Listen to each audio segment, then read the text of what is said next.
जो होती है वो ध्वनि होती है और इसी ध्वनि को ही क्या कहा जाता है, वर्ण कहा जाता है। मतलब कि भाषा की सबसे छोटी इकाई क्या होगी आपकी, वर्ण होगा। ओके, तो अगर आपसे पूछा जाए, और जो कि पूछा भी जा चुका है, कि भाषा की सबसे छोटी इकाई किसे कहा जाता है, तो वर्ण को ही कहा जाता है। इसी में आ जाता है आपका वर्णमाला, यानी कि जो कि आपने अब तक पढ़ी होगी, आ इ ई उ का ख ग, ये सारे की सारी क्या होती है, आपकी वर्णमाला होती है। जिसको सरल शाब्दिक रूप में आज तक हमने जो पढ़ा है वो क्या पढ़ा है, कि वर्णों के व्यवस्थित समूह को या फिर वर्णों के क्रमबद्ध समूह को, दोनों में से कुछ भी आप तक पढ़ सकते हो। आप कहाँ पर, आपने जो बचपन से आप तक हमें पढ़ाया गया है वो यही पढ़ाया गया है कि वर्णों के व्यवस्थित समूह को ही क्या कहा जाता है, वर्णमाला कहा जाता है। ओके, और इन्हीं को ही, यानी कि भाषा की इन्हीं ध्वनि को उच्चारण की दृष्टि से दो भागों में बांटा गया है। कौन कौन से दो भागों में बांटा गया है, एक है आपका स्वर और दूसरा है आपका व्यंजन। जो कि आपको पता भी होगा, स्वर जो होते हैं वो 11 प्रकार के होते हैं और व्यंजन कितने प्रकार के होते हैं, 33 प्रकार के होते हैं। अब यहाँ पर दोनों को मिलाओगे तो दोनों बनते हैं आपके 44। तो ध्यान रखिएगा, जो आपकी भाषा में है ना 44 वर्णों को स्वीकार किया गया है, लेकिन देवनागरी लिपि के अनुसार आपके 52 वर्ण है। तो अगर आपसे पूछा जाए कि कुल वर्णों की संख्या क्या है, तो 52 होगी, नहीं तो आपके स्वर और व्यंजनों को मिलाकर 44 होती है। ओके, वैसे अब तक ये क्वेश्चन पुटअप नहीं हुआ है, यही पुटअप होता है कि आपके भाषा के अंतरस्थ यानी कि मूलतः में वर्णों की कुल संख्या कितनी है, तो 52 है, जिसमें से स्वर आपके 11 है, व्यंजन आपके 33 है, बाकी बचे हुए रेस्ट आपके क्या होते हैं, वो अभी हमें आपको सारा का सारा जब पूरा चैप्टर पढ़ोगे वहां पर आपको पता चल जाएगा। अभी बता दूंगा तो आप उलझ जाओगे। ओके, तो देखिए उच्चारण की दृष्टि से आपके कितने भेद होते हैं, दो प्रकार होते हैं, स्वर और व्यंजन। तो पहले बात कर लेते हैं हम स्वर की।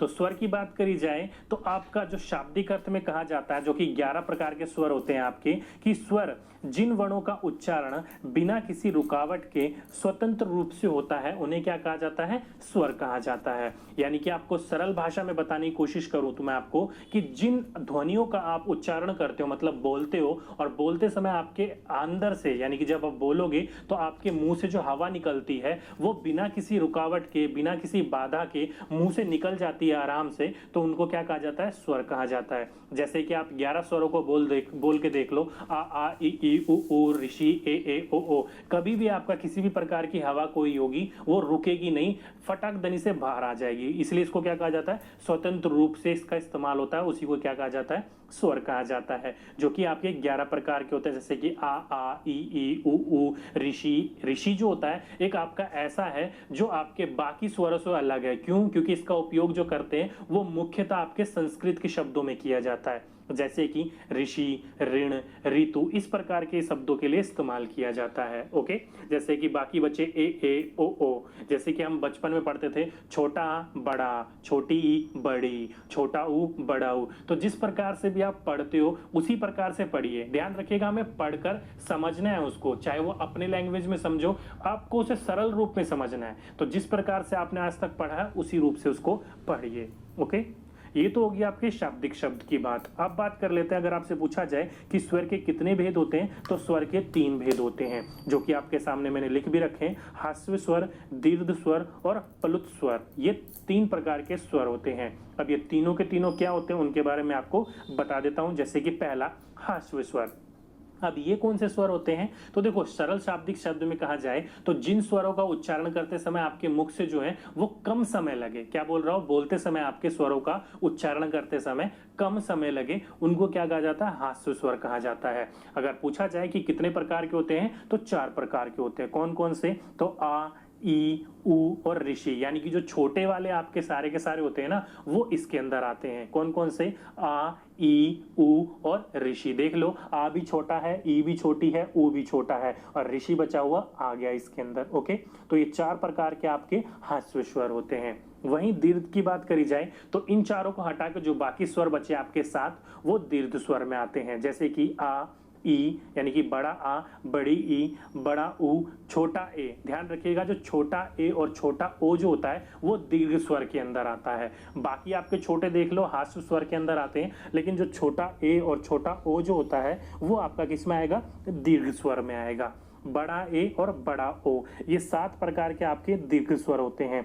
अगर इनको शाब्दिक शब्द में पूछा जाए कि दीर्घ स्वर कौन क्या होते हैं, तो ध्यान रखिएगा जिन स्वरों का उच्चारण करते समय आपका हासु स्वर से क्या लग रहा हो, दुगना समय लग रहा हो, उनको क्या कहा जाता है, दीर्घ स्वर कहा जाता है। यानी कि सरल शाब्दिक शब्द में कहा जाए तो बोलते समय जिनका उच्चारण करते समय आपको थोड़ा ज्यादा समय लगे, उसको दीर्घ स्वर कहा जाता है। ओके, वहीं पर ही आपका लास्ट बचा पलुत स्वर। अभी पलुत स्वर कौन से होते हैं, तो देखो जिन स्वरों का उच्चारण करते समय आपका 2 या उनसे ज्यादा मात्राओं का, जैसे कि 3, 4, 5 कुछ भी बोल सकते हो, कई बुकों में आपका लिख रखा है कि 3 मात्राओं का इस्तेमाल होता है, कई जगह बोल रखा है आपका 1 से ज्यादा मात्राओं का इस्तेमाल होता है। तो ध्यान रखिएगा कुछ भी लिखा हो शाब्दिक अर्थ से मतलब नहीं होता है, बस इतना ध्यान रखिएगा जिसमें आपका उच्चारण करते समय काफी लंबा टाइम लगता हो, काफी ज्यादा समय लगता हो, उन दोनों से, या फिर जिसमें आपका 2 या 2 से अधिक मात्राओं का इस्तेमाल किया जाता हो, उसे क्या कहा जाता है, पलुत स्वर कहा जाता है। जैसे कि आपने अधिकतर देखा होगा जो हम ओम लिखते हैं वो इस प्रकार से लिखते हैं। क्यों? क्योंकि देखो जो बीच में आपको मात्रा दिख रही है और आपको बड़े ओ की मात्रा दिख रही है, तो यहाँ पर क्या हो रहा है, ओम, क्योंकि ओम बोलते समय थोड़ा लंबा समय लगता है हमें। तो ओके, तो इस प्रकार के शब्दों में आप जैसे कि ओम बोल रहे हो, उसमें बोलते समय आपका कुछ ज्यादा समय लगता है, ज्यादा समय लगने के कारण ही इसको पलुत स्वर कहा जाता है। ओके, तो ये 3 प्रकार के स्वर थे। तो स्वर के बारे में तो आपको पूरी की पूरी डिटेल मिल गई। चलिए अब व्यंजन के बारे में बात करते हैं। तो अब लिख लीजिए अपना सेकंड टॉपिक, व्यंजन। सरल शाब्दिक बात की जाए तो जिन वर्णों का उच्चारण करते समय स्वर की सहायता ली जाती है उन्हें क्या कहा जाता है, व्यंजन कहा जाता है। या फिर आपने अब तक पढ़ा होगा कि जिन वर्णों का उच्चारण करते समय वायु में रुकावट के साथ मुंह से बाहर निकलती है उसे क्या कहा जाता है, व्यंजन कहा जाता है। क्योंकि आपका स्वर को बोलने में कोई किसी भी प्रकार की हवा में रुकावट नहीं हो रही थी, वहीं पर ही व्यंजनों को बोलने में आपके वायु में रुकावट होती है और साथ में जो आपके मुंह से बाहर निकलती है हवा, वो रुक कर बाधा के साथ निकलती है, उसी को क्या कहा जाता है, व्यंजन कहा जाता है। तो पूछा जाए कि व्यंजन कितने प्रकार के होते हैं, तो वही स्वर की तरह आपके 3 प्रकार के होते हैं। पहला स्पर्श व्यंजन, दूसरा अंतस्य व्यंजन और तीसरा ऊष्म व्यंजन। ओके, बाकी और भी हैं जैसे कि आपका संयुक्त हो गया, अंतस्य हो गया, इस प्रकार के भी हो गए, वो भी मैं आपको अभी बताऊंगा। लेकिन अभी आपका इतना ध्यान रखिएगा कि व्यंजन 3 प्रकार के ही होते हैं, स्पर्श व्यंजन, अंतस्य व्यंजन और ऊष्म व्यंजन। तीनों को डिटेल में बात करते हैं आखिर ये तीनों है क्या। ओके, तो पहला आप लिख लीजिए स्पर्श व्यंजन। तो स्पर्श व्यंजन क्या होता है, सरल शाब्दिक अर्थ में बात करी जाए, जो कि अभी परिभाषा के रूप में लिखा आज तक हम पढ़ते आ रहे हैं, वो यही पढ़ते आ रहे हैं कि जिन वर्णों का उच्चारण करते समय आपका जीव, मुख के विभिन्न भागों का, जैसे कि तालु हो गया, दंत हो गया, ओष्ठ हो गया, इन सारी की सारी चीजों का इस्तेमाल किया जाता है, प्रयोग में आती है, तो उन्हें क्या कहा जाता है, स्पर्श व्यंजन कहा जाता है। ओके, तो आपके मुंह के सारे जो आपके इंपॉर्टेंट तत्व होते हैं, जैसे कि तालव्य हो गया, दंत हो गया, ओष्ठ हो गया, इनका जब भी आप विभिन्न भागों का आपका इस्तेमाल होगा, उनको क्या कहा जाएगा, स्पर्श व्यंजन कहा जाएगा। जो कि आपके टोटल कितने प्रकार के होते हैं, तो स्पर्श व्यंजनों की संख्या होती है 25, जो कि आप नीचे देख रहे हो, का, खा, गा, अणा, चा, छा, जा, झा, अणा। तो अगर आपने अब तक जो आप बचपन से पढ़ा होगा, अगर आपको ध्यान है तो बहुत अच्छी बात है, नहीं है तो आप यहाँ पर ध्यान दे दीजिए। ओके, तो ये आपके 25 प्रकार के स्पर्श व्यंजन होते हैं, जो कि आप अगर वर्गों में बांटा जाए तो आपका पहला वर्ग जो कि का, खा, गा, घा, अणा, ये कहलाता आपका का वर्ग। चा, छा, जा, झा, अणा, ये कहलाता आपका चा वर्ग। आपका टा, ठा, डा, ढा, अणा, ये आपका कहलाता है टा वर्ग। ता, था, दा, धा, ना, ये कहलाता आपका ता वर्ग। पा, फा, बा, भा, मा, ये कहलाता है आपका पा वर्ग। ओके, यहां से मैं आपको ये वर्ग क्यों बता रहा हूं, तो देखो शाब्दिक आपका जो लाइन है उसमें पहला का, चा, टा, था, पा, इन्हीं के आधार पर आपको का वर्ग, चा वर्ग, टा वर्ग, ता वर्ग और पा वर्ग इनका नाम रखा गया है। ये मैं आपको क्यों बता रहा हूं, क्योंकि डायरेक्टली यहां से क्वेश्चन आपका पुटअप होता है। कैसे क्वेश्चन पुटअप होते हैं अभी लगा के देखिएगा, एंड में मैंने क्वेश्चन आपको दे रखे हैं। और इन प्रकार के जो भी मैं आपको करवाता हूं, अगर आपको उसका पीडीएफ चाहिए तो आपको मैं ये व्हाट्सएप नंबर दे रहा हूं। जब भी आप इसका इस्तेमाल करते हो, बोलते हो, तो आप ज, झ, अणा, तो जीभ जब आगे वाले हिस्से से टकराएगी उसको क्या कहा जाता है, तलव्य कहा जाता है। वहीं पर ही मूर्ध्य या फिर मूर्धन्य लिखा आ सकता है। तो टा, ठ, ड, ढा, तो अब जीभ देखिए आपकी फोल्ड होकर पीछे वाले हिस्से से टकरा रही होगी, तो पीछे वाले हिस्से से टकराएगी तो क्या कहलाएगा, मूर्धन्य कहलाएगा। वहीं पर ही त, थ, द, ध, बोल के देखिए, आपकी जीभ जो होगी वो दांत पर टकराएगी, दांत पर बिना टकराए आप बोल नहीं सकते इनको, इसलिए इनको दंते कहा जाता है। वहीं पर ही प फ ब भ म बोल के देखिए, आपके जो होठ होंगे ना दोनों चिपकेंगे फिर खुलेंगे, चिपकेंगे खुलेंगे, इसलिए इनको ओष्ठ कहा जाता है। सिंपल सी बात है, कंठ से आवाज निकली तो कंठ, मुंह के आगे वाले हिस्से पर जीभ टच हुई तो तालव्य, पीछे वाले हिस्से पर टच हुई तो मूर्धन्य, दांत पर टच हुई तो दंते, और होठ आपस में चिपके तो ओष्ठ। सिंपल सा है, बोल के देखिएगा, आपको आराम से वहां पर इसका पता चल जाएगा।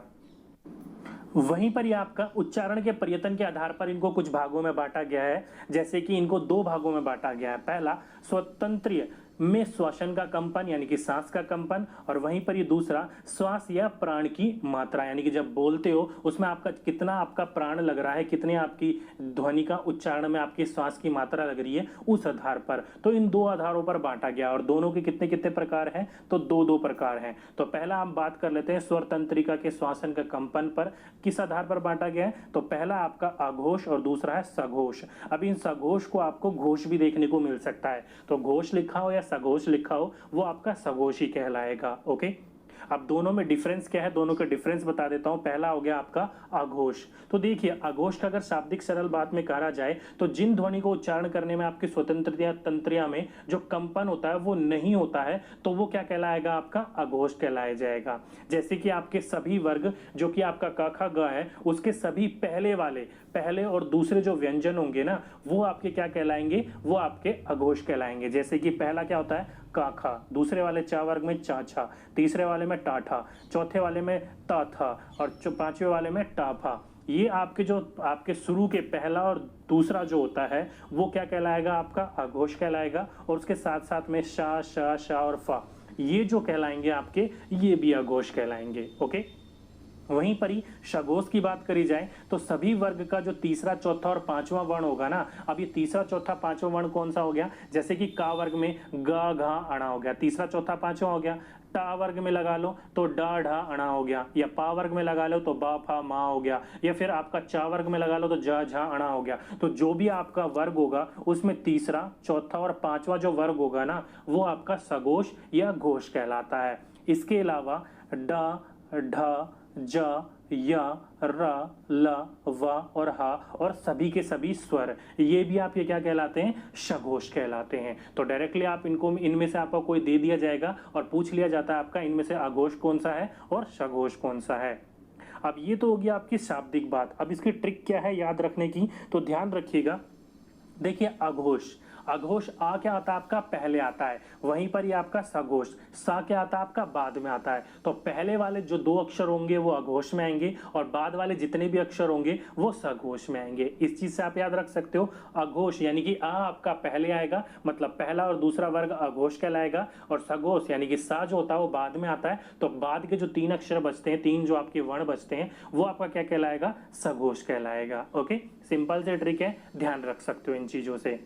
वहीं पर ही आपकी बात करी जाए श्वसन या प्राण की मात्रा, इसके आधार पर भी आपके दो भागों में बांटा गया है, जो कि एक आपका अल्पप्राण और दूसरा है आपका महाप्राण। यहां से क्वेश्चन देखने को आपको बहुत बार देखने को मिले होंगे।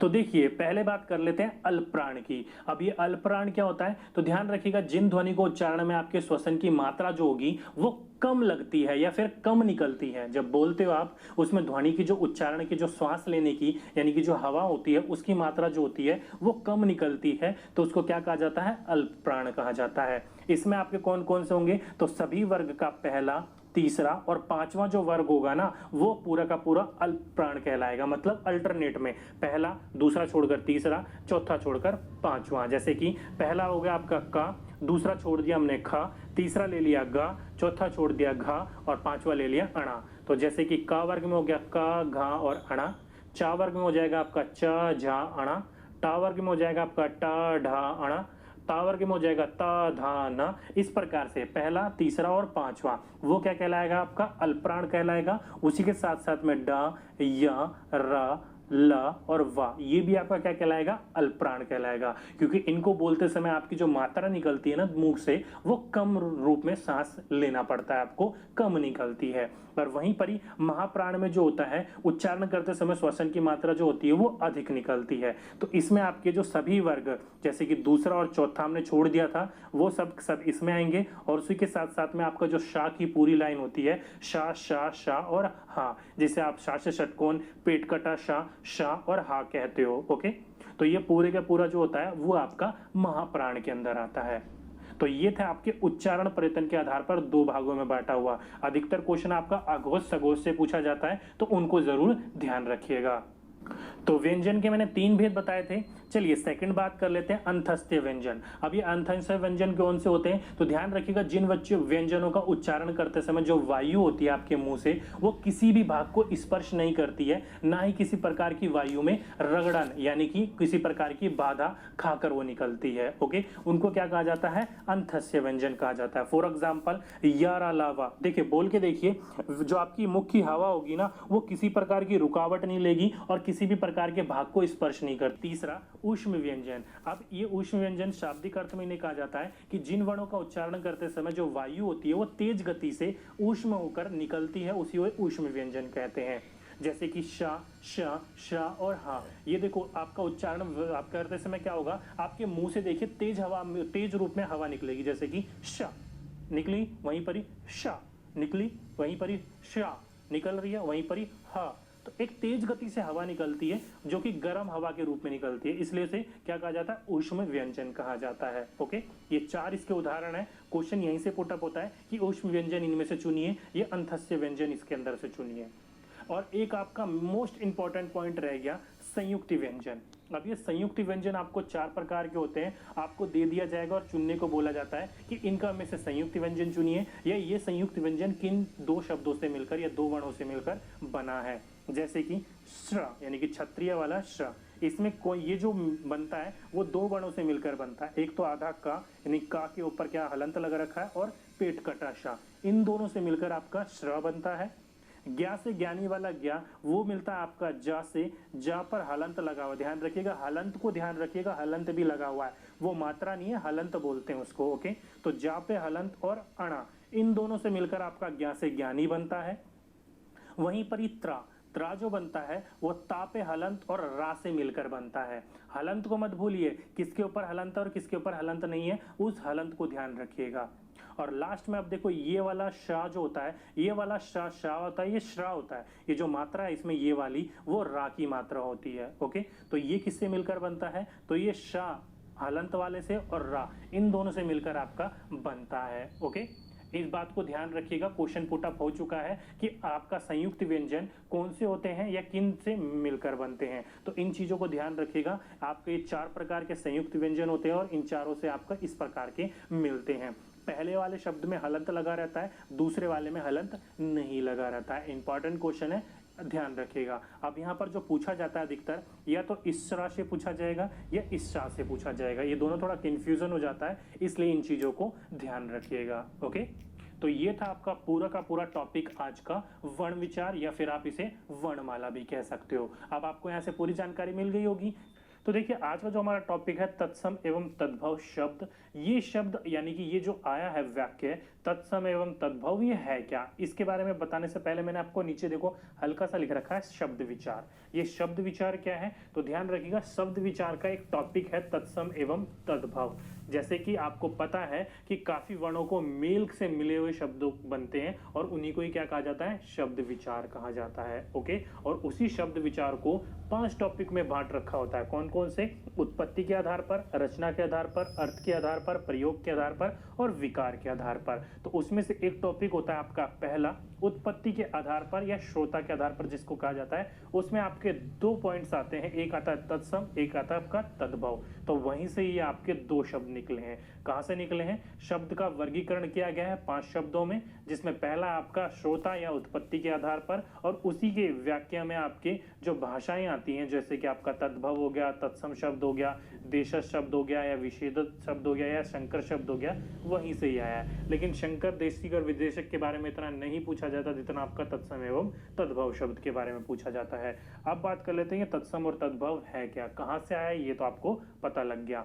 पहले बात कर लेते हैं तत्सम शब्द की। तो ध्यान रखिएगा, तत्सम शब्द संस्कृत के 2 शब्द तत् प्लस सम से मिलकर या मेल से बना है, जिसका अर्थ क्या होता है? उसके समान। किसके समान? संस्कृत के समान। शाब्दिक अर्थ तो आपका ये हो गया, लेकिन सरल भाषा में कही जाए तो जिन संस्कृत शब्दों का ज्यों का त्यों हिंदी में प्रयोग किया जाता है उसे तत्सम शब्द कहते हैं। यानी कि आपके जौन से शब्द संस्कृत से सीधे डायरेक्ट उठाकर हिंदी में प्रयोग किए जाते हैं बिना किसी परिवर्तन के, ज्यों का त्यों आपका इस्तेमाल किया जाता है आपका हिंदी में, उसी को क्या कहा जाता है? तत्सम शब्द कहा जाता है।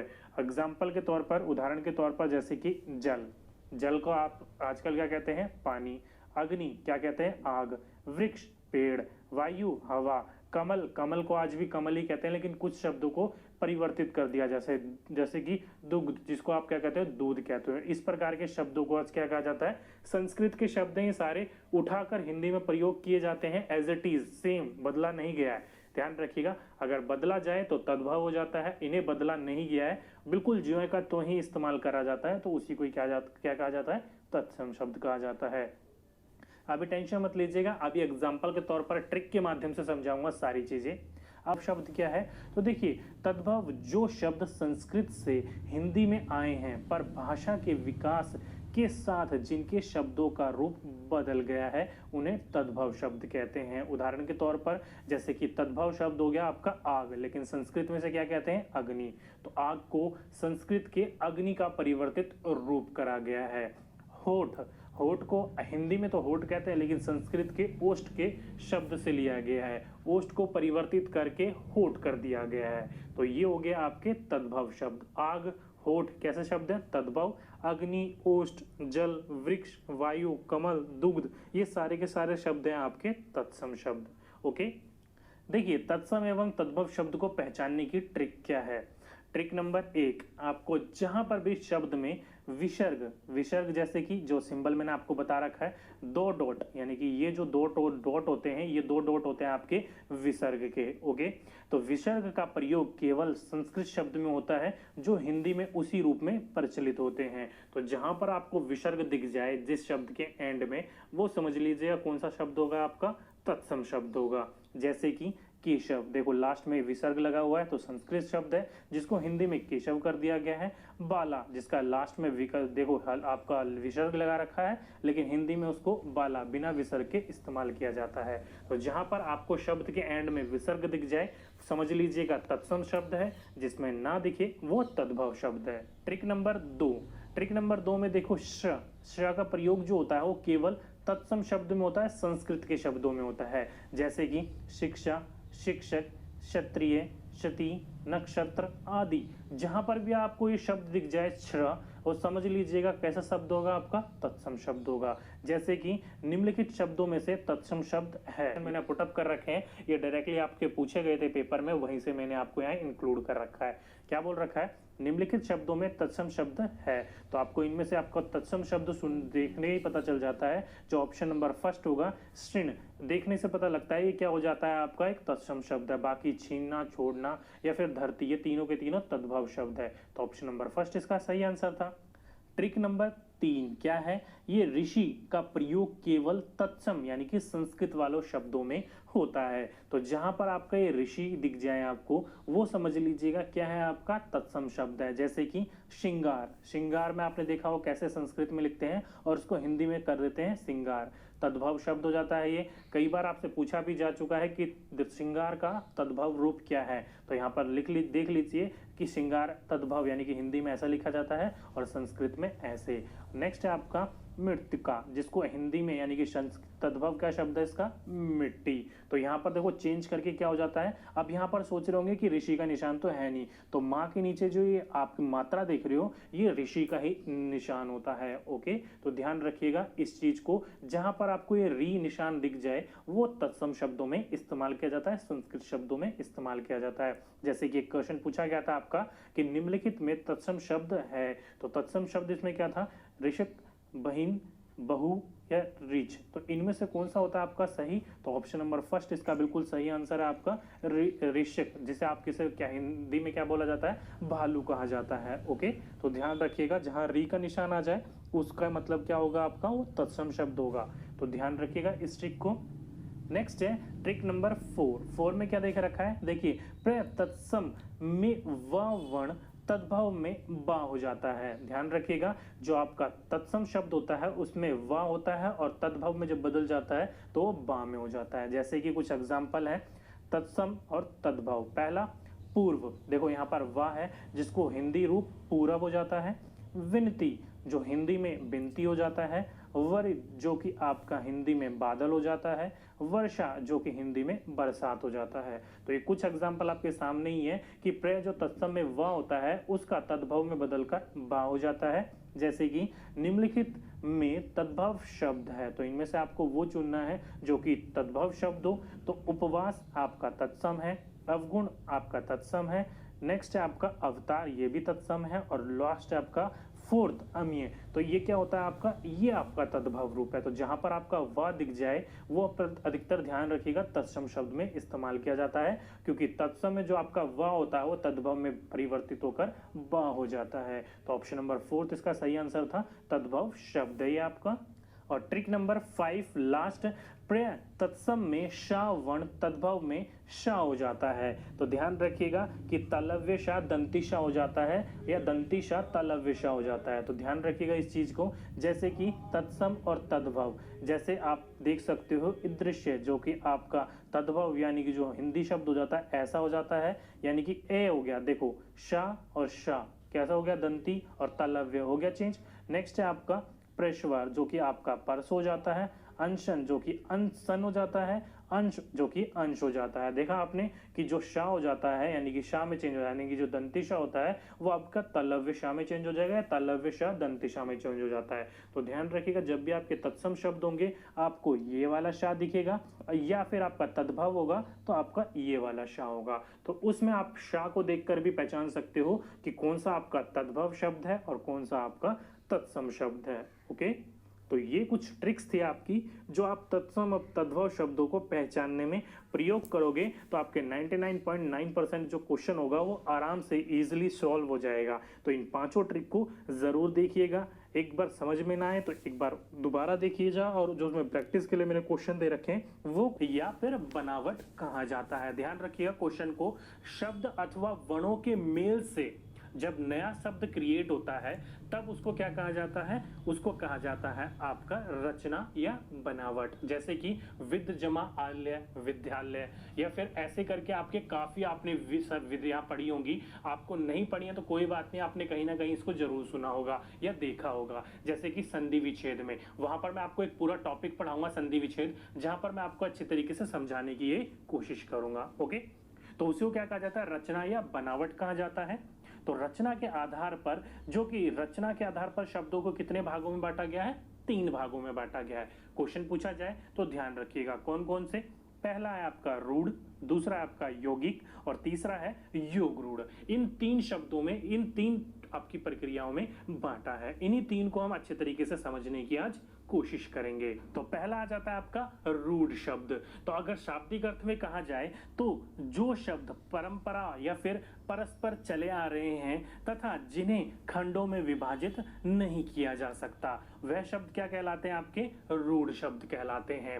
अब सरल शब्दों में कहने की कोशिश करूं तो आपके वो सभी शब्द जिसको आप विभाजित करोगे तो विभाजित करने पर किसी भी प्रकार का कोई अर्थ नहीं निकलता जब तक उनको एक साथ ना लाया जाए, तो उसको क्या कहा जाता है, आपका रूढ़ शब्द कहा जाता है। उनको विभाजित कभी भी आप कर ही नहीं सकते। ओके, जैसे कि आपका रात, सुबह, शाम, हाथ, किसी भी प्रकार की चीज यहाँ पर आप विभाजित करके देख लो, रा जमा ता कहीं सुना है, अलग अलग कर दिया कोई अर्थ निकला नहीं, तो कभी आप कर ही नहीं सकते। सुबह को भी नहीं बांट सकते, शाम को भी नहीं बांट सकते, हाथ को भी नहीं बांट सकते। तो आपके वो सभी शब्द जिनको आप विभाजित या टुकड़ों में नहीं बांट सकते उनको क्या कहा जाता है, रूढ़ शब्द कहा जाता है।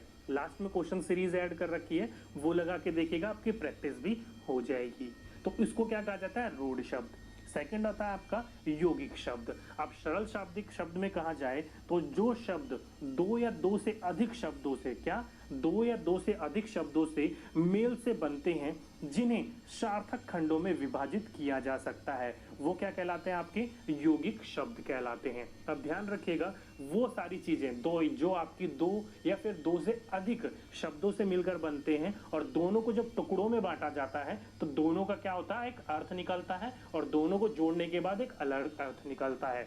फॉर एग्जाम्पल विद जमा आल्य, तो विद्या का मतलब आप सभी को पता है, ज्ञान, सारी चीजें सभी को पता है। और आल्य क्या होता है, रहने की जगह, या फिर आप अपने घर को बोल सकते हो, जहाँ पढ़ाते हो वो बोल सकते हो, जहां पर कोई आपका क्या करते हो, खाना बनाते हो, उस जगह को आल्य कहा जाता है, तो जगह को कहा जाता है। ओके, तो विद जमा आल्य, दोनों को जोड़ा जाता है तो क्या बना जाता है, विद्यालय, यानी कि एक ऐसी जगह जहां पर आपको ज्ञान की प्राप्ति होती है, ज्ञान आपको प्राप्त करवाया जाता है।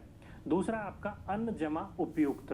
आप सभी को पता है अन्न क्या होता है और उपयुक्त क्या होता है, और दोनों को जोड़ा जाए तो क्या हो जाता है आपका अनुपयुक्त। तो देखो, टुकड़ों में बांटा जाए तो भी अर्थ निकलता है, दोनों को इकट्ठा कर दिया जाए तो भी अर्थ निकलता है। तो ऐसा जब भी आपका फीचर बन रहा हो, ऐसा कभी भी आपकी प्रक्रिया बन रही हो, तो वो क्या कहलाती है, यौगिक शब्द कहलाते हैं। ओके, अच्छे से एक्सप्लेन करा मैंने आपको। शब्दों को आप तोड़ोगे, जैसे कि रात, रात को आप तोड़ोगे कोई अर्थ नहीं निकलता, दोनों को जोड़ते हो तब जाके अर्थ निकलता है, तो वो क्या कहलाता है, ये आपका रूढ़ शब्द कहलाता है। और जब शब्दों को तोड़कर अलग अलग करा जाता है उनका भी अर्थ निकलता है, जोड़ा जाता है उनका भी अर्थ निकलता है। जैसे कि एग्जाम्पल दिया मैंने आपको, विद्यालय, विद्या का मतलब ज्ञान और आल्य का मतलब एक ऐसी जगह जहां पर व्यक्ति रहते हो, खाना बनाने की जगह, ज्ञान की जगह, कोई भी हो सकता है, रहने की जगह आल्य कहलाती है।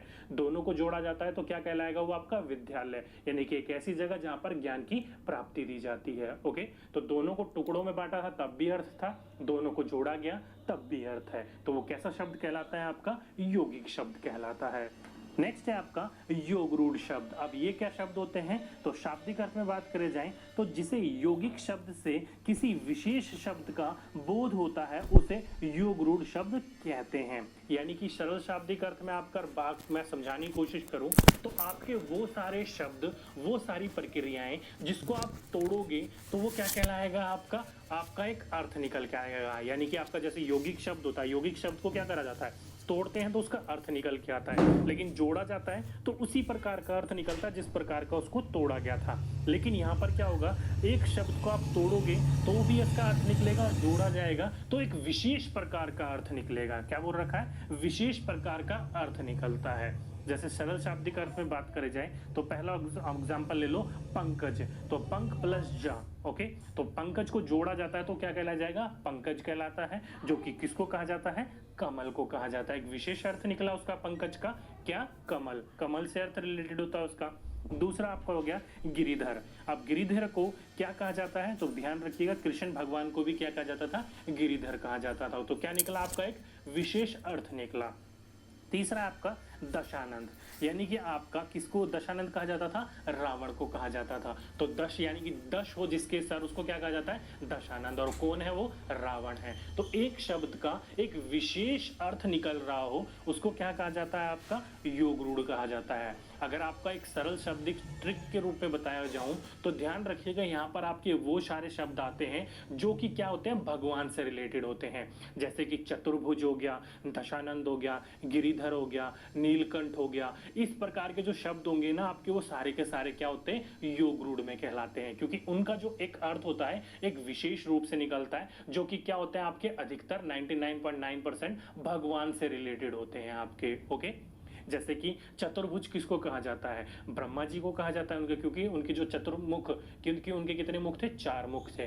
जैसे कि नीलकंठ किसको कहा जाता है, शिव जी भगवान को कहा जाता है। दशानंद रावण को कहा जाता है। गिरिधर किसको कहा जाता है, कृष्ण को। लंब या फिर आपका कि लंबोदर, लंबोदर किसको कहा जाता है? गणेश जी का, क्योंकि उनका लंबी क्या थी? नाक थी, गर्दन थी वो लंबी थी, तो नाक लंबी होने के कारण उनको लंबोदर भी कहा जाता था। तो यहाँ पर किससे रिलेटेड हो रहे हैं? वो सारे के सारे आपके भगवान से रिलेटेड हो रहे हैं। ओके, तो जहां पर आपके विशेष अर्थ निकलता हो वो क्या कहलाते हैं? योग रूढ़ शब्द कहलाते हैं। ओके, तो ये 3 प्रकार के भागों में बांटा गया था रचना के आधार पर। तो आज का हमारा टॉपिक क्या है? तो लिख लीजिए, आज का हमारा टॉपिक है संज्ञा।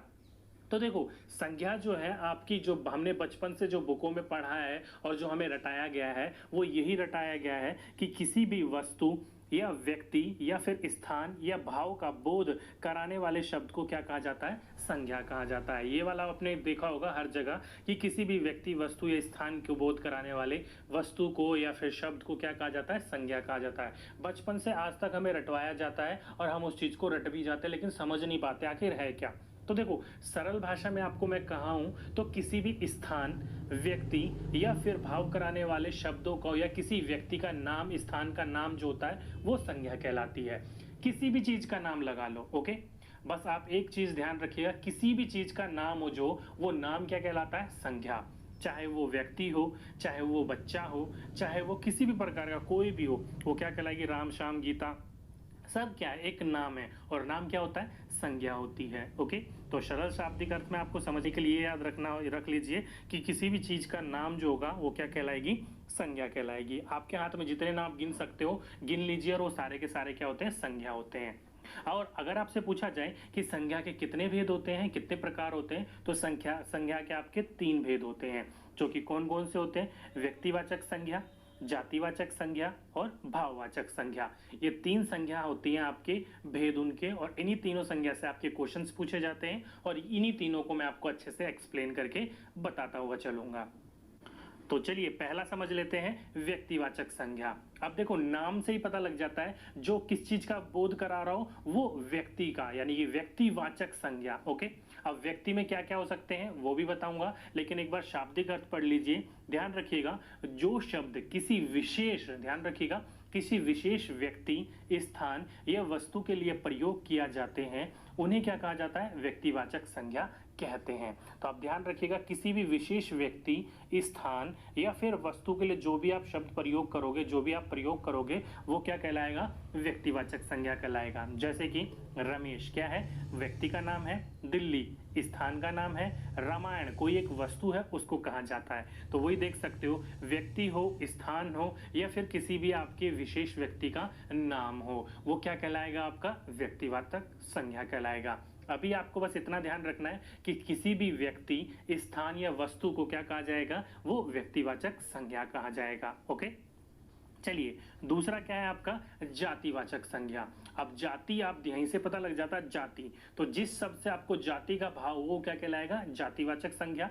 सरल शाब्दिक शब्द में कहा जाए तो जिस शब्दों से किसी वस्तु का या फिर स्थान का या फिर व्यक्ति का या फिर प्राणी के पूरी जाति का बोध हो, ध्यान रखिएगा, पूरी जाति का बोध हो, उसको क्या कहा जाएगा? जातिवाचक संज्ञा कहा जाएगा। फॉर एग्जाम्पल के रूप में नदी। नदी क्या है? वो आपकी कोई सी भी नदी हो सकती है, गंगा, यमुना, जमुना, कोई सी भी नदी हो, वो क्या पूरा का पूरा अपने एक नदी को आपने सभी चीजों को ज्वाइंट करके एक जाति बना दी कि सारे क्या है, वो किस ग्रुप में आते हैं? नदी के ग्रुप में आते हैं। वहीं पर यहाँ पर कोई स्पेशल नाम ले लिया जाता है गंगा, वो क्या कहलाता है आपका? वो व्यक्तिवाचक संज्ञा में आ जाता। ओके, जब आपका सारे समूह को इकट्ठा कर दिया जाए, जैसे कि नदी जितनी भी प्रकार की है सबको हमने एक इकट्ठा कर दिया, नदी नाम दे दिया हमने उसको, चाहे वो गंगा, जमुना, ब्रह्मपुत्र कोई सी भी हो, हमने उसको एक नाम दे दिया, नदी है ये। और नदी क्या कहलाएगी? आपकी जाति। हम क्या कर रहे हैं? जाति से बोध कर रहे हैं उसको। अब यहाँ पर जाति कहने का मतलब है, जैसे कि फॉर एग्जाम्पल मैं गुप्ता हूँ, तो गुप्ता के जो भी आपके पास में आएंगे, गुप्ता में कोई भी हो सकता है, दीपक गुप्ता केवल मैं ही हूँ, गुप्ता में कई गुप्ता होते हैं। ओके, तो जितने भी है, चाहे वो अभिषेक गुप्ता है, चाहे वो गणेश गुप्ता है, चाहे वो दीपक गुप्ता है, चाहे वो पवन गुप्ता है, वो क्या हो गया? गुप्ता कह रहा है तो क्या कह रहा है? एक जाति है, और वो अलग से एक नाम पुकार रहा है तो क्या है? व्यक्तिवाचक संज्ञा है। फॉर एग्जाम्पल पुस्तक, पुस्तक में हमने जो दे दिया वो एक नाम दे दिया कि अब हमने यहाँ से पूछा कि भूगोल की पुस्तक, तो वहां पर क्या हो गया? एक जो बिल्कुल सीक्वेंस है, भूगोल की ही पुस्तक है वो। अब लेकिन यहाँ पर हम पुस्तक कह रहे हैं तो किसी भी प्रकार की पुस्तक हो सकती है, जैसे कि लड़की। अब लड़की में चाहे वो सीता गीता कोई भी हो, वो हमने क्या नाम दे दिया, एक जाति है लड़की, एक जाति है लड़के। तो वहां पर हमने क्या करा, सब चीज को संबोधित कर दिया। ओके, तो हमने किससे कोरिलेट कर दिया उसको, जातिवाचक संज्ञा से। तो जहां पर आपको सारे समूह को इकट्ठा कर दिया जाए, जैसे कि नदी है, पुस्तक है, लड़की है, वो क्या कहलाएगा, जातिवाचक संज्ञा कहलाएगा। ओके, अब ये जो जातिवाचक संज्ञा है, इसको भी दो उपभेद में बांटा गया है। मतलब जातिवाचक संज्ञा के भी दो भेद हैं। कौन कौन से, पहला समूहवाचक संज्ञा और दूसरा द्रव्यवाचक संज्ञा। ये दो आपके द्रव्यवाचक संज्ञा और समूहवाचक संज्ञा, जो किसके भेद हैं, आपके जातिवाचक संज्ञा के। अगर आपसे पूछा जाए कि जातिवाचक जो संज्ञा है उसके कितने उपभेद हैं, तो दो उपभेद हैं। कौन कौन से, समूहवाचक संज्ञा और द्रव्यवाचक संज्ञा। दोनों को समझाने की कोशिश करता हूं मैं आपको। पहला समूहवाचक संज्ञा। अब ये क्या होता है, तो ध्यान रखिएगा, जो शब्द किसी समूह का बोध कराता हो उसको क्या कहा जाएगा, वो उसको कहा जाएगा समूहवाचक संज्ञा। जैसे कि कक्षा, कक्षा में 1 से लेकर 10 तक सारी कक्षा, 1 से लेकर 12वीं तक सारी कक्षाओं, कक्षाओं का क्या कर दिया उसने, समूह कर दिया। जैसे कि दल, चाहे वो राजनीतिक दल हो, अपने दोस्तों का दल हो, चाहे पड़ोसियों का दल हो, चाहे विद्रोही का दल हो, तो क्या कर दिया, वो समूह की बात कर रहा है। सेना, गिरोह, यहाँ पर देख रहे हो वो सारे के सारे शब्द आते हैं, जिससे क्या पता लगता है, हमें समूह का पता लगता है कि वो 1, 2, 3 से ज्यादा व्यक्ति देखने को मिल सकते हैं आपको उसमें। ओके, तो जहां पर भी आपको समूह का आपका बोध होता हो, वो क्या कहलाएगा, आपका समूहवाचक कहलाएगा। और वहीं पर ही आपका द्रव्यवाचक संज्ञा। अब यहाँ पर जिस शब्द से आपको द्रव्य पदार्थ का बोध हो, वो क्या कहलाएगा, वो आपका द्रव्यवाचक संज्ञा कहलाएगा। फॉर एग्जाम्पल रुई, रुई का इतना बड़ा ढेर लगा दिया जाता है, आप गिन सकते हो कितनी रुई हो, कक्षा गिन सकते हो, दल गिन सकते हो, सेना गिन सकते हो, आप गिरोह गिन सकते हो, लेकिन आप रुई का जो ढेर लगा रहता है गिन सकते हो कितनी है, नहीं। चावल, चावल की अगर एक बोरी आपके सामने गिरा दी जाए, गिन सकते हो कितने चावल है, नहीं।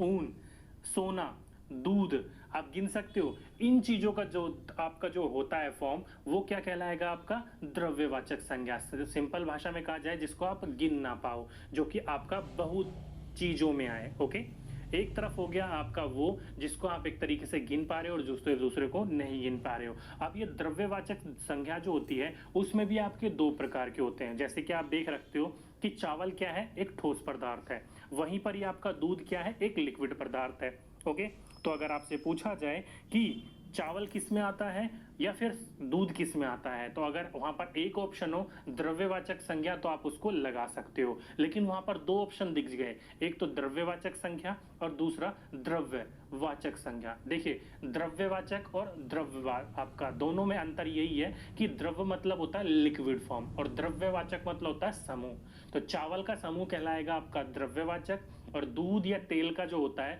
वो क्या कहलाएगा, वो जो लिक्विड फॉर्म में है वो कहलाएगा द्रव्य में। ओके, तो शुद्ध हिंदी में जिसको लिक्विड वो क्या कहा जाता है, द्रव्य कहा जाता है। ये बहुत इंपॉर्टेंट पार्ट है, ध्यान रखिएगा कि तेल या दूध जो आएगा वो द्रव्य में आएगा, और जो आपका चावल या सोना हो गया वो किस में आएगा, वो द्रव्य में आएगा। ओके, वो तो आगे हो गया आपके व्यक्तिवाचक और जातिवाचक, लेकिन वहां से आपके एक क्वेश्चन बहुत पुटअप होता है कि व्यक्तिवाचक संज्ञा का जातिवाचक संज्ञा में प्रयोग कर लिया जाता है और पूछा जाता है आपसे। जैसे कि मैंने आपके दो एग्जांपल लिख रखे हैं यहाँ पर कि देश में कितना भी भ्रष्टाचार हो पर हरीशचंद्र की कमी नहीं। अब हरीशचंद्र की कमी नहीं है, यहाँ पर क्या है, देखिए हरीशचंद्र क्या है, एक व्यक्ति का नाम है, तो यहाँ पर क्या करा जा रहा है, व्यक्तिवाचक संज्ञा है, लेकिन उसका उपयोग किस में किया जा रहा है, वो हमारे उपयोग किया जा रहा है जातिवाचक संज्ञा में। पूरे शब्द को एक बार पढ़िए और एक हरीशचंद्र को टॉपिक को, अगर मैं आपसे पूछूं कि हरीशचंद्र, तो आप बोलोगे एक व्यक्ति का नाम था जो हमेशा सत्य बोलता था। और अगर आपसे मैं पूरा टॉपिक बोल दूं एक लाइन में कि देश में कितना भी भ्रष्टाचार हो पर हरीशचंद्र की कमी नहीं, तो वहां पर इसका मतलब क्या हो गया कि देश में कितना भी लूटपाट मच रहा हो लेकिन वहां पर कई लोग ऐसे हैं जो अभी भी ईमानदार हैं, और ईमानदार किस में हो जाते हैं आपके, वो जातिवाचक के अंदर आ जाते हैं। ओके, तो यहाँ पर देखा किस प्रकार से व्यक्तिवाचक शब्द को हमने जातिवाचक शब्द में उपयोग करा। वैसे ही आपका दूसरा क्या बोल रखा है, धन की लालच में आज भी कुछ लोग जयचंद बन जाते हैं। ध्यान रखिएगा क्या बोल रखा है, धन की लालच में आज भी कुछ लोग जयचंद बन जाते हैं। अब देखो यहाँ पर एक शब्द बोला जाए आपको, जयचंद क्या नाम था, एक व्यक्ति का नाम था जिसने पृथ्वीराज चौहान के साथ क्या करा था, धोखा करा था। इतिहास जब पढ़ाऊंगा जब मैं आपको बताऊंगा कौन था यह जयचंद। तो जयचंद एक गद्दार था, धोखेबाज था, जिसने पृथ्वीचंद चौहान को हराने में मदद करी थी। किसकी? वो करी थी जो बाहर से अफगानिस्तान से आया था गौरी, उसकी मदद करी थी। तो यहाँ पर अगर जयचंद बोला जाए तो एक व्यक्ति का नाम था, लेकिन पूरे शब्द को पढ़ा जाए कि धन की लालच में आज भी कुछ लोग जयचंद बन जाते हैं। मतलब पैसों की लालच में आज भी कुछ व्यक्ति जो होते हैं वो क्या हो जाते हैं, लालची हो जाते हैं। और लालची किस प्रकार का शब्द है, वो आपका ऐसा शब्द है जो जाति को बोध कराता हो, जो भ्रष्टाचार है। जयचंद क्या था, भ्रष्टाचार था, एक भ्रष्ट व्यक्ति था। तो किस किस का बोध करा रहा है, हमारे जातिवाचक का बोध करवा रहा है। तो यही क्वेश्चन आपसे बीच में पुटअप कर दिया जाता है और आपसे पूछा जाता है कि हरिश्चंद्र कैसा शब्द है या जयचंद कैसा शब्द है। ओके, वहीं पर ही पहला तो हमने पढ़ लिया व्यक्तिवाचक संज्ञा को जातिवाचक संज्ञा में किस प्रकार से प्रयोग किया जाता है। अब जातिवाचक संज्ञा को भी व्यक्तिवाचक संज्ञा के रूप में प्रयोग किया जा सकता है। जैसे कि महात्मा जी ने देश को सत्य और अहिंसा का पाठ पढ़ाया। अब महात्मा जी आप सभी को पता है कौन है, बापू सभी को पता है कौन है, नाम पढ़ने से पता चल जाता है। तो महात्मा जी क्या है, तो महात्मा जी अगर देखा जाए तो एक पूरा का पूरा जाति है जो कि महान लोगों को कहा जाता है।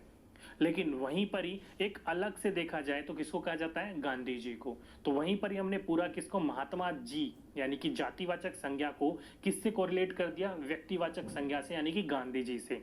वहीं पर ही नेताजी ने आजाद हिंद फौज का नेतृत्व किया। अब नेताजी किसको कहा जाता है, आप सभी को पता है, नेताजी सुभाष चंद्र बोस को कहा जाता है। लेकिन नेताजी क्या है, नेताजी आपके आस पड़ोस के भी हो सकते हैं, आपके पॉलिटिकल पार्टी के जो आप जानते हो जिनको, वो भी हो सकते हैं। तो क्या है, एक जाति है। तो हमने नेताजी जातिवाचक संज्ञा को कैसे उपयोग में लाया गया है, व्यक्तिवाचक संज्ञा के रूप में लाया गया। अगर पूरे शब्द को पढ़ा जाए तो हमारा वो क्या है, जातिवाचक। लेकिन वो नेताजी को उठाया जाए तो किस प्रकार से उपयोग किया हमने, व्यक्तिवाचक संज्ञा के रूप में उपयोग करा है। क्योंकि व्यक्तिवाचक में नेताजी कौन थे, एक ही व्यक्ति थे जो कि सुभाष चंद्र बोस थे। ओके, तो आप देख सकते हो किस प्रकार से घुमाया जाता है आपको, व्यक्तिवाचक संज्ञा से जातिवाचक संज्ञा में या फिर जातिवाचक संज्ञा से व्यक्तिवाचक संज्ञा में। ओके, चलिए अब बात करते हैं लास्ट वाले की, भाववाचक संज्ञा। अब ये क्या होता है, तो जिन शब्दों से किसी गुण, स्थिति, दशा या भाव का बोध हो उसे भाववाचक संज्ञा कहते हैं। अगर आपको सरल शब्दों में कहा जाऊं, अगर समझाने की कोशिश करूं तो एक वर्ड में आपको पूरा का पूरा ये चीज याद हो जाएगा। कैसे, पहले आप एक बार एग्जांपल देख लीजिए, एकता, बुढ़ापा, दुखी, हंसी, आनंद, ये जो सारी की सारी चीजें क्या हैं, वो आपके भाव है। भाव आप प्रकट कर रहे हो, चाहे वो आपका बुढ़ापा हो, एकता हो, दुखी हो, हंसी हो, आनंद हो, वो क्या है, आपका एक भावना होती है, आपकी एक पूरा का पूरा भाववाचक संज्ञा के अंदर आता है। अगर सरल शब्दों में कहूं तो आपके वो सारी चीजें यहां पर आएंगी जिसको आप छू नहीं सकते। एकता छू सकते हो, नहीं। बुढ़ापा नहीं, दुखी नहीं, हंसी नहीं, आनंद नहीं। किसी भी प्रकार की चीज हो जिसको आप मैं छू नहीं सकते, महसूस कर सकते हो, वो कहां पर आएगा, भाववाचक संज्ञा में आएगा। और भाव आपको महसूस करना ही क्या कहलाता है, भावना कहलाती है, भाववाचक संज्ञा है, उसी को ही कहा जाता है। सरल शब्दों में ध्यान रखिएगा, जिसको आप छू ना सको, जिसको आप महसूस करते हो, वो भाववाचक संज्ञा के अंदर आती है। ओके, और यहीं पर ही आपसे एक बार कई बार पूछ लिया जाता है कि भाववाचक संज्ञा की रचना बताइए। फॉर एग्जाम्पल, मानव क्या है, एक व्यक्तिवाचक, लेकिन मानवता किस बात की करी जा रही है कि इस व्यक्ति के अंदर दूसरों के प्रति मानवता है या फिर लोगों के प्रति मानवता है। हमने क्या कर दिया, भावना से जोड़ दिया। जैसे कि मित्र, मित्रता, पशु, पशुता, स्त्री, स्त्रीत्व, इंसान, इंसानियत, सुंदर, सुंदरता। तो यहाँ पर देखो जो भी चीज है आपका व्यक्तिवाचक से जातिवाचक में बदल रहा है, तो यहाँ पर क्या करा जा रहा है, किसी ना किसी चीज को हम कोरिलेट कर देते हैं। ओके, जैसे कि व्यक्ति के अंदर अभी भी मानवता है, मित्रों में कई प्रकार की मित्रता देखने को मिलती है, या फिर पशुता, इसका व्यवहार कैसा है, पशुता की तरह, मतलब एकदम पशुओं की तरह अपने बारे में सोचता है, दूसरों के बारे में नहीं सोचता है। तो किसी भी रचना को हम भाववाचक संज्ञा में बदल सकते हैं, कैसे, या फिर हमें पहचान करने के लिए हमें बोल दिया जाता है कि निम्नलिखित में से कौन सी भाववाचक संज्ञा की रचना है। तो ध्यान रखिएगा, 99.9% एक ट्रिक बता देता हूं आपको, बिल्कुल सही होगा। जब भी आप शब्द के आखिरी में आधा ता वा देखो या ता और आ की मात्रा देखो, क्या आधा ता वा देखो या ता और आ की मात्रा देखो, तो वो आपका 99% वो क्या कहलाएगा, वो आपका भाववाचक संज्ञा कहलाएगा। आप देख सकते हो मानवता ता आ रहा है, मित्रता ता आ रहा है, पशुता ता आ रहा है, स्त्रीत्व आधा ता वा आ रहा है, इंसानियत ता आ रहा है, सुंदरता ता आ रहा है। तो हमेशा 99.9% आपके भाववाचक संज्ञा के आखिरी में आपको ये ता या फिर आधा ता और वा देखने को मिलेगा। ओके, तो ये था आपका पूरा का पूरा थियोटिकल पोर्शन। तीनों संज्ञा मैंने अच्छे से आपको समझाई है।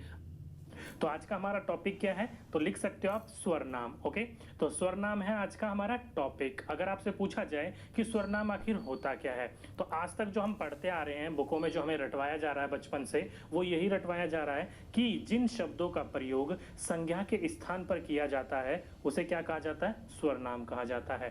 अब संज्ञा क्या था, तो किसी भी स्थान, वस्तु या व्यक्ति के बोध कराने वाले शब्दों को क्या कहा जाता है, संज्ञा कहा जाता है। जो कि सरल भाषा में मैंने आपको बताया था कि किसी भी चीज का नाम क्या कहलाता है, संज्ञा कहलाता है। चाहे वो राम हो, सीता हो, गीता हो, गंगा हो, यमुना हो, जमुना हो, वो क्या है, आपकी संज्ञा है। अब उसकी जगह पर आप कोई अन्य शब्द यानी कि इस्तेमाल करते हो तो वो क्या कहलाएगा, आपका स्वरनाम कहला जाएगा। ओके, अब ये स्वरनाम जो होते हैं, जैसे संज्ञा 3 भेद होते हैं संज्ञा में, और कई बच्चे कहते हैं सर 5 भेद होते हैं, वो 5 नहीं 2 उपभेद होते हैं उसके। ओके, वैसे ही स्वरनाम के कितने भेद होते हैं, 6 भेद होते हैं। कौन कौन से, पहला प्रश्नवाचक स्वरनाम, दूसरा निश्चयवाचक स्वरनाम, तीसरा अनिश्चयवाचक स्वरनाम, नेक्स्ट है निजीवाचक स्वरनाम, फिफ्थ है संबंधवाचक स्वरनाम, और सिक्स्थ है आपका प्रश्नवाचक स्वरनाम। तो ये 6 प्रकार के स्वरनाम होते हैं, और इन्हीं 6 प्रकार के स्वरनामों को मैं आपको विस्तारित में बताऊंगा कि किस प्रकार से आपका ये पूरा का पूरा पोर्शन है और किस प्रकार से आपका पोर्शन यहाँ से क्वेश्चन पुट अप होता है। ओके,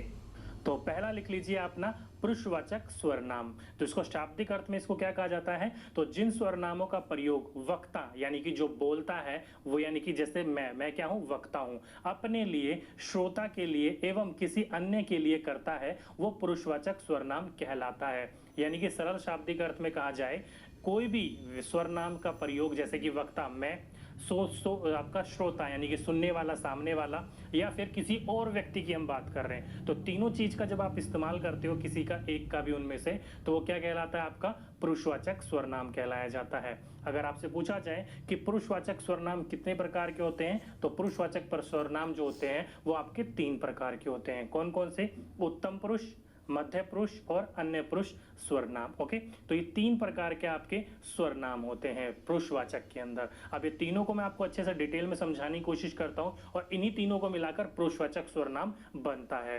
पहली बात कर लेते हैं हम उत्तम पुरुष। अब उत्तम पुरुष कहने का मतलब है कि खुद मेन जो पर्सन है उसकी बात करी जा रही है। जैसे कि यहाँ पर आपकी कीवर्ड जो देखने को मिलेंगे वो मिलेंगे मैं, मुझे, हम, हमें, या फिर इसके अलावा मुझको, मेरा, हमारा, हमको। ये जो सारी चीजें आती है ना, यानी कि जब अपने आप की बात करी जा रही हो, वो क्या कहलाएगा, आपका उत्तम पुरुष कहलाएगा। फॉर एग्जाम्पल के रूप में, मैं चुटकुले सुनाऊंगी। अब यहाँ पर क्या है, मैं यानी कि हम, अब वहीं पर ही यानी कि मैं हो गया, आप बोलोगे तो आप हो जाओगे। ओके, अब मैं की जगह हम लगा लो, मुझे लगा लो कि मुझे चुटकुला सुनाना है, या हम चुटकुले सुनाएंगे, या हमें चुटकुले सुनाने हैं, मैं चुटकुला सुनाऊंगी, कुछ भी लगा सकते हो। तो वो क्या कहलाएगा, आपका उत्तम पुरुष, जब खुद से कोई काम करा जा रहा हो। ओके, दूसरा आपका मध्य पुरुष। इसमें क्या होता है, खुद ना करके सामने वाले की बात करी जा रही है, जैसे कि तुम, तू, तुम्हारा, आप,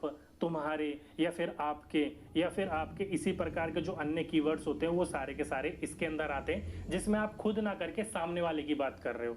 जैसे कि तुम क्या कर रहे हो, तुम कहाँ जा रहे हो, आप क्या क्या कर सकते हो। तो यहाँ पर क्या करी जा रही है, आप अपनी बात ना करके दूसरों से पूछ रहे हो। पहले आप क्या कर रहे थे, अपनी बात कर रहे थे, आप क्या कर रहे हो, दूसरों की बात कर रहे हो। तो दूसरा जब व्यक्ति की संबोधन किया जाए, तू, तुम, तुम्हें, तुम्हारा, ऐसे वाले कीवर्ड्स आए तो वो क्या कहलाएगा, मध्य पुरुष कहलाएगा। और लास्ट में आता है आपका अन्य पुरुष, यानी कि जब आप अपनी भी बात नहीं कर रहे हो, सामने वाले की भी बात नहीं कर रहे हो, आप दोनों मिलकर किसी और की बात कर रहे हो। जैसे कि वह, उसे, उन्हें, वह या फिर इसके अलावा उन्होंने, उन्हें, उसका, उसे, इस प्रकार के जो कीवर्ड्स आते हैं। फॉर एग्जाम्पल के रूप में वह कहाँ चला गया। अब यहाँ पर तुम ना ही अपनी बात कर रहे हो, ना ही जो आपके सामने सुन रहा है उसकी बात कर रहे हो, आप दोनों मिलकर किसी और की बात कर रहे हो। तो अब जब आप दोनों मिलकर किसी और की बात कर रहे होते हो तो वो क्या कहलाता है, आपका अन्य पुरुष कहलाता है। ओके, तो आप जब इन तीनों चीज का कहीं पर भी प्रयोग कर लाओगे तो पुरुषवाचक स्वरनाम होता है, या फिर उसके अंदर से भी आपको ऑप्शन में दे दे उत्तम पुरुष, मध्य पुरुष या अन्य पुरुष किसका है, तब आप देख सकते हो जब खुद की बात करी जाए तो उत्तम पुरुष, सामने वाले की बात करी जाए तो मध्य पुरुष, दोनों मिलकर किसी और की बात करी जाए तो अन्य पुरुष के अंदर आता है वो। ओके, नेक्स्ट है आपका निश्चयवाचक स्वरनाम। अब इसमें क्या होगा, तो इसके कीवर्ड्स भी हैं जैसे कि यह, ये, वह या वे। ये वाले जो शब्द आ जाते हैं ना, इन प्रकार के कीवर्ड्स कहीं पर आपके इस्तेमाल किए जाएंगे ना, तो वो क्या कहलाएगा, आपका निश्चयवाचक स्वरनाम। यानी कि जिस स्वरनाम से निकट या दूर का निश्चयात्मक बोध हो उन्हें निश्चयवाचक स्वरनाम कहते हैं। जैसे कि यह पुस्तक मेरी है, तो यहाँ पर देखो कीवर्ड आ गया यह, ये, या वह या वे। तो इन प्रकार के कीवर्ड्स देख सकते हो, यह पुस्तक मेरी है, तो क्या है, निश्चित बात पता चल रही है कि ये पुस्तक क्या है, मेरी है। दूसरा, वह मेरा मित्र है, साफ शब्दों में पता चल रहा है कि वो मित्र कौन है, मेरा मित्र है। अब यहाँ पर संदेह होता तब बात अलग थी, यहाँ पर बिल्कुल कंफर्म हो रहा है कि ये, यहाँ पर यही लिख देते ये बुक किसकी है, तो अभी किसी को पता नहीं है तो वो निश्चित में नहीं आता। यहाँ पर क्या लिख रखा है, यह पुस्तक मेरी है, बिल्कुल निश्चित है, ठोस है कि ये मेरी पुस्तक है। वह मेरा मित्र है, ठोस बात है कि मेरा मित्र है। ओके, तो जब भी चीज, सारी चीज फिक्स होगी वो क्या आएगा, आपका निश्चयवाचक स्वरनाम के अंदर आएगा। नेक्स्ट है आपका अनिश्चयवाचक स्वरनाम। अब इसके अंदर कौन सा आएगा, तो जैसे कि कीवर्ड्स देख सकते हो, कोई, कुछ या कहीं, इस प्रकार के शब्दों का इस्तेमाल किया जाए तो अनिश्चयवाचक स्वरनाम होगा। या फिर जिन स्वरनाम शब्दों का प्रयोग किसी अनिश्चित वस्तु, व्यक्ति तथा स्थान के लिए किया जाता है उसे अनिश्चयवाचक स्वरनाम ये कहते हैं। फॉर एग्जाम्पल के रूप में मुझे कुछ खाना है। अब आपने ये तो बोल दिया मुझे कुछ खाना है, लेकिन खाना क्या है, कुछ कंफर्म है, कुछ निश्चित है, नहीं। आपने बोला मुझे रोटी दाल खानी है तो निश्चित है, लेकिन मुझे कुछ खाना है, कुछ भी मिल जाए लेकिन खाना है। वहीं पर ही वह अचानक कहीं चला गया, कहाँ चला गया, कुछ पता है, नहीं पता। तो जब भी नहीं पता हो कि क्या हो रहा है, किस चीज के लिए बोला जा रहा है, वो किस में आएगा, आपका अनिश्चयवाचक स्वरनाम के अंदर आएगा। ओके, नेक्स्ट है निजीवाचक स्वरनाम। इसमें कीवर्ड्स क्या होंगे, स्वयं, खुद या फिर अपने आप। यानी कि वो सारे काम जब आप खुद कर लो, अधिकतर ये 3 कीवर्ड्स ही आते हैं, इसके अलावा यहाँ पर कोई देखने को नहीं मिलेगा आपको। जैसे कि जिस स्वरनाम शब्दों का प्रयोग करता, यानी कि खुद जो काम कर रहा है, के साथ अपनेपन का बोध कराने के लिए किया जाता है, निश्चयवाचक स्वरनाम कहलाता है। तो यहाँ पर साफ शब्दों में कहा है, जब कर्ता जो होगा काम को करने वाला, वो अपने आप का बोध कराने के लिए किया जाए तो उसको क्या कहा जाएगा, निजीवाचक स्वरनाम कहलाया जाएगा। एग्जाम्पल से समझने की कोशिश करते हैं कि इस सवाल का हल अपने आप निकालो।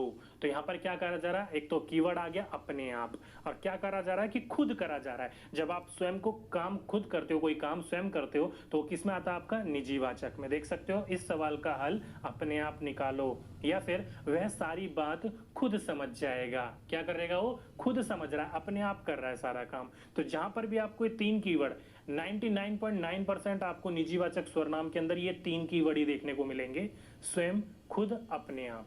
देखते ही पता चल जाएगा, बिल्कुल सिंपल होते हैं ये वाले। ओके, नेक्स्ट है संबंधवाचक स्वरनाम। इसमें क्या होगा, जैसे वैसे, जो वो, जो सो, मतलब दोनों चीज मिलकर वो बनती है, जिसकी उसकी, इस प्रकार की चीज आपकी जोड़कर बनी जाती है यहाँ पर। तो जिस स्वरनाम में शब्द द्वारा वाक्य के प्रयुक्त अन्य स्वरनाम शब्द के संबंध दर्शाया जाता है उसको क्या कहलाया जाएगा, संबंधवाचक स्वरनाम कहा जाएगा।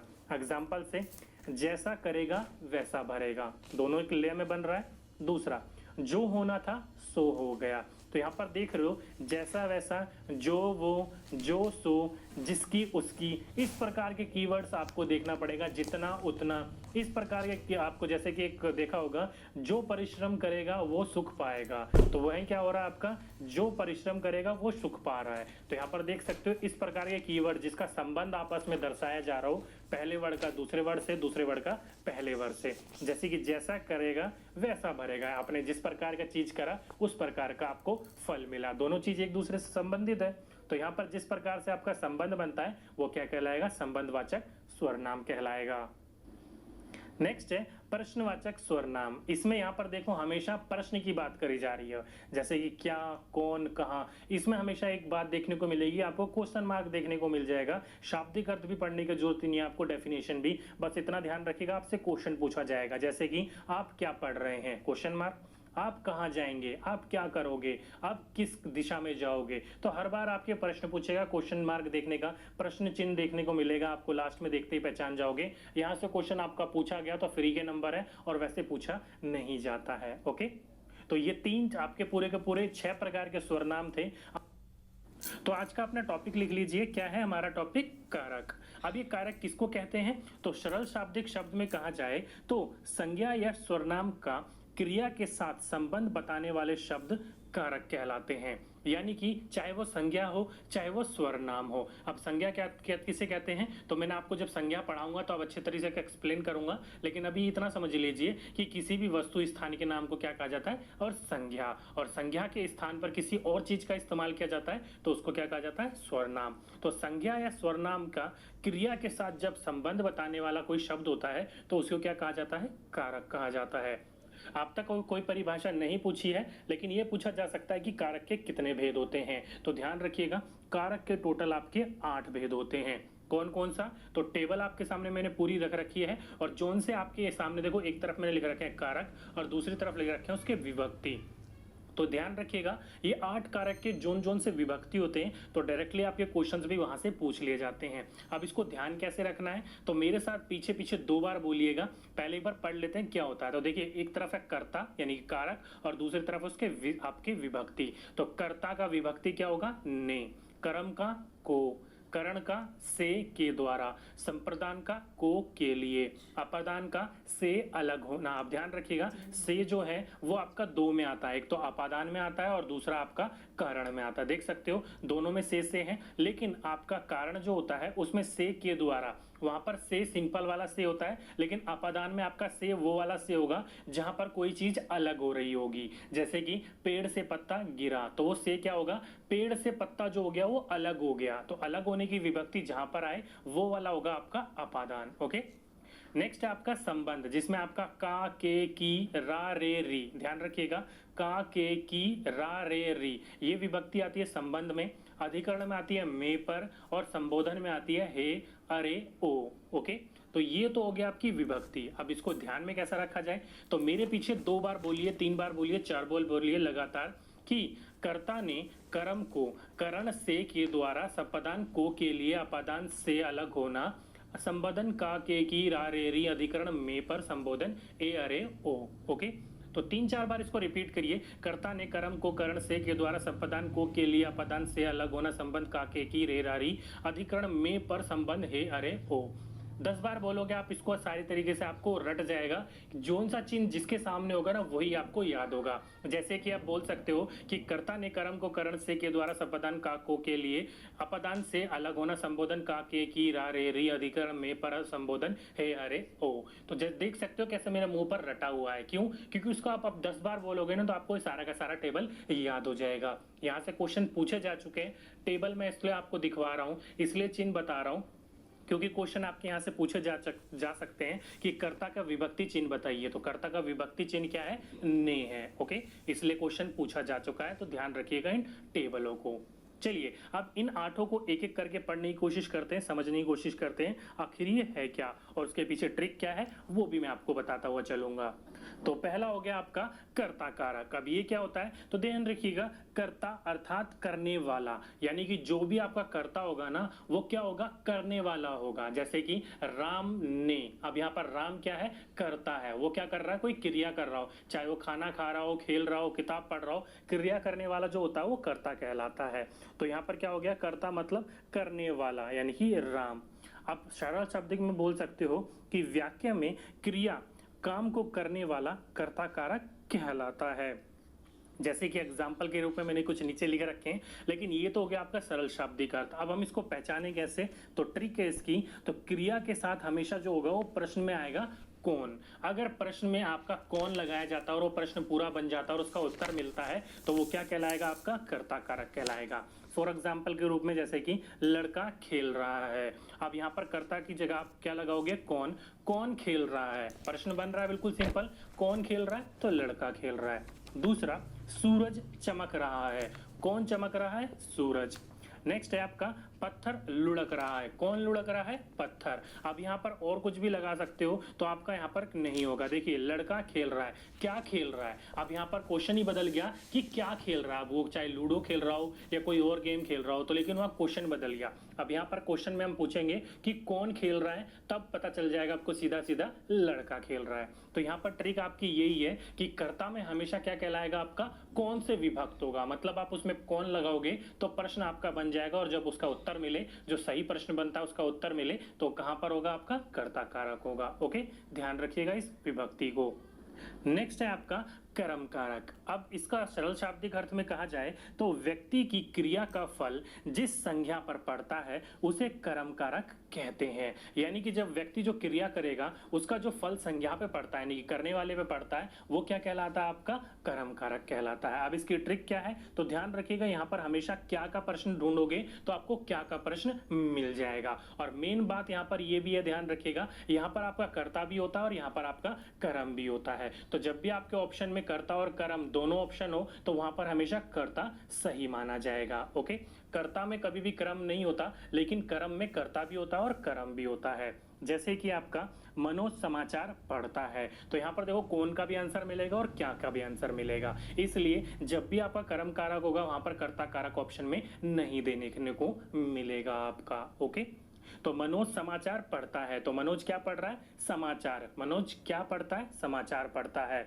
दूसरा, मनीष ने मनोज को पुस्तक दी। मनीष ने मनोज को क्या दिया, मतलब पुस्तक दी।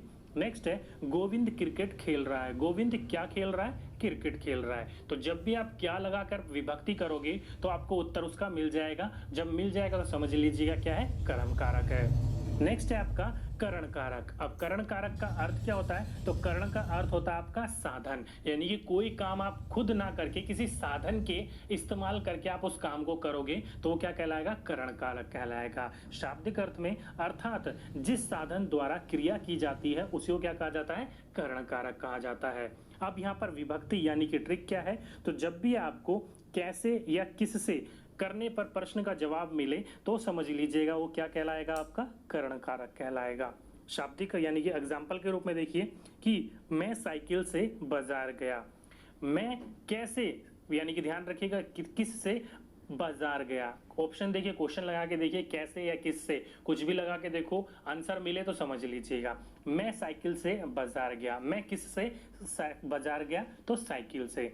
नेक्स्ट है आजकल ईमेल के द्वारा भी समाचार भेजे जाते हैं। आजकल किसके द्वारा समाचार भेजे जाते हैं, तो किसके द्वारा भेज रहे हैं, आपके ईमेल के द्वारा। नेक्स्ट है उसने किताब नौकर के द्वारा भिजवाई। तो उसने किताब किसके द्वारा भिजवाई, नौकर के द्वारा। तो यहाँ पर देख लो कोई भी आप काम कर रहे हो उसमें साधन का इस्तेमाल किया जा रहा है, चाहे वो आपका साइकिल साधन हो या फिर ईमेल साधन हो या फिर नौकर साधन हो। हमेशा कोई काम क्या करवाता है, वो साधन की मदद से करवाता है, तो क्या कहलाएगा, करण कारक कहलाएगा। अगर आपको साधन ढूंढना नहीं आता है तो कैसे और किससे प्रश्न लगा के देखिए, निकल के आएगा, तो करण कारक कहलाएगा। ओके, नेक्स्ट है आपका संप्रदान कारक। वाक्य का कर्ता जिसके लिए कुछ काम करता है या जिसे कुछ देता है उसे संप्रदान कारक कहते हैं। तो यहाँ पर क्या होगा, या तो उसके लिए काम करेगा या उसे कुछ देगा, वो क्या कहलाएगा, संप्रदान कारक कहलाएगा। कैसे पहचानेंगे, ट्रिक के माध्यम से। तो जब भी आप प्रश्न करोगे किसके लिए या किसको, तब आपको उसका आंसर मिलेगा, तो समझ लीजिएगा क्या है, संप्रदान कारक है। कैसे, किसके लिए और किसको। देखिए क्वेश्चन एग्जांपल से समझाता हूं आपको। जैसे कि पहला, मोहन ने चौहान को अपनी पुस्तक दे दी। मोहन ने किसको अपनी पुस्तक दे दी, चौहान को। ऑप्शन मिल रहा है। नेक्स्ट है वह इलाज के लिए दिल्ली आ रहा है। वह किसके लिए दिल्ली आ रहा है, इलाज के लिए। नेक्स्ट है वह पढ़ने हेतु कॉलेज गया। वह किसके लिए हेतु कॉलेज गया, पढ़ने हेतु। तो यहाँ पर आपको किसके लिए या किसको जोड़कर देखोगे तो वहां पर आपको उत्तर मिले तो क्या कहलाएगा, आपका संप्रदान कारक कहलाएगा। नेक्स्ट है आपका अपादान कारक। अब अपादान कारक में क्या होता है, तो वाक्य में संज्ञा स्वरनाम की जिस रूप से अलग होने या तुलना करने का भाव प्रकट हो उसे अपादान कारक कहते हैं। यानी कि आपका वाक्य जो होगा संज्ञा या स्वरनाम जिस रूप में आपको उसको अलग करोगे या तुलना करोगे तो वो जब भी कोई भाव प्रकट करेगा वो क्या कहलाएगा, अपादान कारक कहलाएगा। जिसमें मैंने आपको बोला था करण कारक और अपादान कारक में सेम होता है, लेकिन विभक्ति करने पर उसमें क्या होता है, एक में नॉर्मल आता है और दूसरे में अलग होना आता है। तो वही आपका यहाँ पर पहचान है, ट्रिक है कि जो भी चीज जिस चीज से अलग हो रहा हो ना वही क्या कहलाएगा, आपका अपादान होगा। कारण में कभी भी अलग होना नहीं होता है। ओके, जैसे कि नल से पानी टपक रहा है, तो नल से पानी क्या हो रहा है, अलग हो रहा है, अलग अगलाव आ रहा है, तो अलग हो रहा होगा तो कैसा आएगा, अपादान कारक। नेक्स्ट है पेड़ से पत्ता गिरता है, पेड़ से क्या हो गया, पत्ता अलग हो गया, तो वो क्या कहलाएगा, अपादान कारक। नेक्स्ट है हिमालय से गंगा निकलती है, तो हिमालय से गंगा क्या होगी, निकलकर अलग हो गई, तो क्या कहलाएगा, आपका अपादान कारक कहलाएगा। ओके, तो ध्यान रखिएगा जब भी आपका अगलाव देखने को मिले तो क्या कहलाएगा, अपादान कारक कहलाता है। नेक्स्ट है संबंध कारक। संज्ञा या स्वरनाम शब्द के जिस रूप से उसका वाक्य में आए अन्य संज्ञा या स्वरनाम शब्द के साथ संबंध ज्ञात हो उसे क्या कहलाएंगे, संबंध कारक कहते हैं। तो ध्यान रखिए जब भी आपका संबंध उसके बीच में रिलेट आपका आ जाए तो क्या कहलाएगा, आपका संबंध कारक। यानी कि जिस चीज में आपका कोई संबंध देखने को मिल जाता है वो संबंध कारक कहलाएगा। बिल्कुल सिंपल है, ये आपका संबंध कारक और एक संबोधन कारक दोनों बिल्कुल सिंपल है। संबंध जब बीच में जुड़ जाए तो क्या कहलाएगा, वो संबंध कारक कहलाएगा। ट्रिक आपका यही है कि उसके बीच में संबंध देखने को मिलता है। जैसे कि सिद्धार्थ का कॉलेज पास ही है, तो सिद्धार्थ का कॉलेज, अब यहाँ कॉलेज किसका है, सिद्धार्थ का, संबंध जुड़ गया। नेक्स्ट है श्रेया के पिताजी अध्यापक है, श्रेया क्या है, पिताजी है उनके, वो उनके पिताजी और वो उनकी बेटी है, संबंध जुड़ गया। नेक्स्ट है रोहन की बहन निकिता है, रोहन की बहन कौन है, निकिता है, संबंध जुड़ गया। तो जब भी आपका संबंध जुड़ रहा हो क्या कहलाएगा, संबंध कारक कहलाएगा। नेक्स्ट है आपका अधिकरण कारक। ये क्या होता है, तो संज्ञा या स्वरनाम के जिस रूप से क्रिया के होने के स्थान तथा समय की जानकारी मिले उसे अधिकरण कारक कहते हैं। यानी कि जब भी आपका कोई क्रिया होने का स्थान पर आपका समय की जानकारी मिलती है तो क्या कहलाता है, अधिकरण कारक कहलाता है। अब इसकी पहचान कैसे करोगे, तो जहां पर भी आपका कहां या कब का प्रश्न का जवाब मिले तो वो क्या कहलाएगा, आपका अधिकरण कारक कहलाएगा। जैसे कि मेज पर किताब रखी है, कहां पर किताब रखी है, मेज पर। कमरे में अंधेरा है, कहां पर अंधेरा है, कमरे में। परीक्षा मार्च में होगी, कब परीक्षा होगी, तो मार्च में होगी। तो जब भी आपका कहां और कब का उत्तर दी मिला तो वो आपका क्या कहलाएगा, अधिकरण कारक कहलाएगा। नेक्स्ट और लास्ट है आपका संबोधन कारक। संबोधन कारक तो आपका एक बिल्कुल इतना आसान है, इतना सिंपल है, आप इसकी है ना परिभाषा भी मत पढ़ो, ट्रिक डायरेक्ट देख लो कि जब भी आपको संबोधन चिन्ह मिले, ध्यान रखिएगा चिन्हों से रिलेटेड आपका बहुत प्रश्न पूछे जाते हैं कि इस चिन्ह को क्या कहा जाता है। तो चिन्हों का एक आपका पूरा का पूरा चैप्टर अच्छी तरीके से समझाने की कोशिश करूंगा मैं आपको कि हिंदी में कौन कौन से चिन्ह होते हैं। ओके, तो ये जो संबोधन चिन्ह आपको जहां पर भी जिस प्रश्न में या जिस एग्जाम्पल में देखने को मिल जाए तो वो क्या कहलाएगा, आपका संबोधन कारक कहलाएगा। अभी संबोधन चिन्ह कौन सा होता है, तो देखा होगा आपने एक डंडी के नीचे हल्का सा बिंदु होता है, तो वो क्या कहलाएगा, संबोधन कारक या संबोधन चिन्ह कहलाएगा।